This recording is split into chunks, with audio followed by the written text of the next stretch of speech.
kapatid. Inayaya ko po kayong tumayo. At isang palakpak pang Kwaresma. Sa pinagpalang umaga po muli. At pinagpalang umaga din po sa ating unang lingkod, Brother Mike Delare, at kay Sister Belen, pati sa kanyang buong pamilya, at sa lahat po na nakikinig sa himpilang pinagpala DWSI sa buong mundo, isang pinagpalang umaga po sa inyong lahat. Pagbati po mula sa PFCC 20 Bulacan and Valenzuela. Palakpak pang Kwaresma po para kay Yahweh. Ayan. At kamayan natin ating mga katabi na may ngiti sa labi. Sabi mo kapatid. Pinagpapala kita. Pinagpapala kita. Sa umagang ito. Sa umagang ito. At naniniwala ako. Na uuwi tayo. Pinagpala. Answered prayer. At tagumpay pa. Sa pangalan ni Jesus. Ano ang sagot? Amen. Hindi po palakpak pang Kwaresma para kay Yahweh ang tulay. At itaas natin ang ating dalawang kamay. Sabi nga ko sa away, dalawang tatlong nagkakatipon, ang ating Panginoon ay narinig sa kalagitnaan. Sa oras na ito, ayayahan natin ang kanyang banal na Espiritu na siya na lagi-laging kailangan sa ating buhay. Yahweh, sa iyo po ang lahat ng pagpuli at pagsambalan.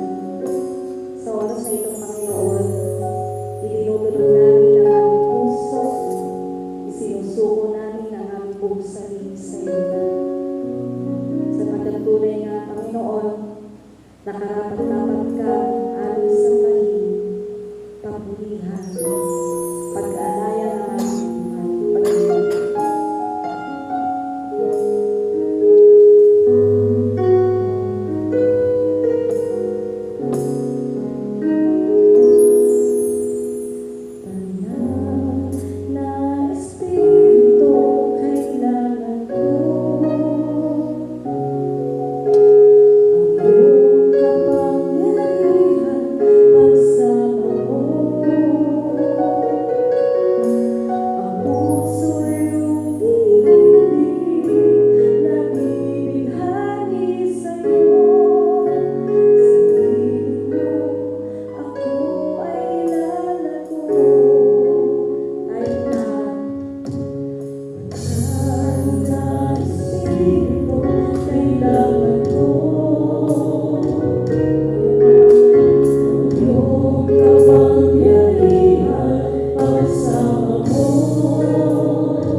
Sa'yo